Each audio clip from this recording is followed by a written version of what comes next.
મિત્રો, આંગણવાડી કાર્યકર અને તેડાગર બહેનો સૌપ્રથમ તો દેશના ભવિષ્ય સમાન બાળકોને ઘડનારી અને સરકારની દરેક યોજનાને છેવાડાના માનવી સુધી પહોંચાડનારી મારી માતૃશક્તિ સમાન બહેનોને હું હાર્દિક સ્વાગત કરું છું. હવે મિત્રો, આપણે સૌ જાણીએ છીએ કેટલાક વર્ષોથી આપણે અન્યાય સહન કરી રહ્યા છીએ. ટાઢ હોય, તડકો હોય, વરસાદ હોય, ક્યારેય પણ આંગણવાડી બહેનોએ પોતાની ફરજમાંથી પાછી પાની નથી કરી. રસીકરણ હોય, કુપોષણ હોય, નાબૂદી હોય, સગર્ભા બહેનોની તપાસ હોય કે પછી BLOની કામગીરી, સરકારની ડબલ એન્જિન ગાડીને ચલાવવામાં સૌથી બળતણ જો કોઈ પૂરું પાડતું હોય તો એ છે આંગણવાડી બહેનો. તો હવે મિત્રો વાત કરીએ, અને એ છતાં પણ આટલું કામ કરવા છતાં પણ બદલામાં એમને શું મળે છે તો કે મનરેગાના મજૂર કરતાં પણ ઓછું વેતન. હવે મિત્રો વાત કરીએ, આ મોંઘવારીના જમાનામાં નજીવા પગારમાં ઘર ચલાવવું કેટલું મુશ્કેલ છે એ આપણાથી વિશેષ કોણ સમજી શકે. એટલે કે મિત્રો, હવે વાત કરીએ આંગણવાડી બહેનોની, તો આંગણવાડી બહેનોએ સરકાર સામે ભીખ નથી માંગી, પરંતુ એમનો હક માંગ્યો છે.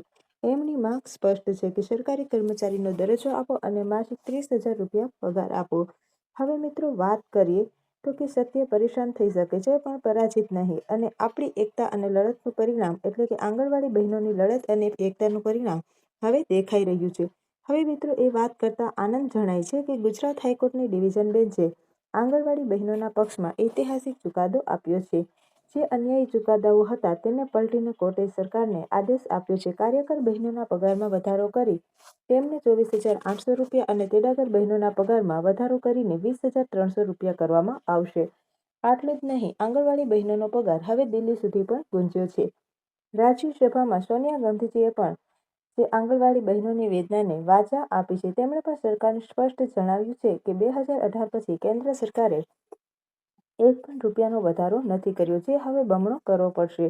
ત્યારબાદ મિત્રો, 30,000ના પગારની માંગણી કરતો પત્ર મોદી સરકાર સુધી પણ પહોંચી ગયો છે. હવે મિત્રો, આનાથી નિષ્કર્ષ એ થાય છે કે આગામી 1 જાન્યુઆરી 2026 સુધી એ બધા માટે સોનેરી સવાર લઈને આવવાની છે. કારણ કે મિત્રો, સરકાર ચારે બાજુથી દબાણ અનુભવી રહી છે અને હાઈકોર્ટના આદેશ મુજબ 1 એપ્રિલ 2025થી એરિયર્સ સાથે નવો પગાર લાગુ કરવાની તૈયારીઓ ચાલી રહી છે. હવે મિત્રો, વાત કરીએ આંગણવાડી બહેનોની, તો કે જીત છે એ એકતાની જીત છે. જ્યાં સુધી મિત્રો હાથમાં ઓર્ડર ન આવે અને જ્યાં સુધી બહેનો ને પગાર વધારો ન થાય ત્યાં સુધી મિત્રો માંગણીઓ ઉપર અડગ રહેવાની છે. તો મિત્રો, આવી જ નવી અપડેટ સાથે ફરીથી મળીશું. ત્યાં સુધી જય હિન્દ, જય ભારત.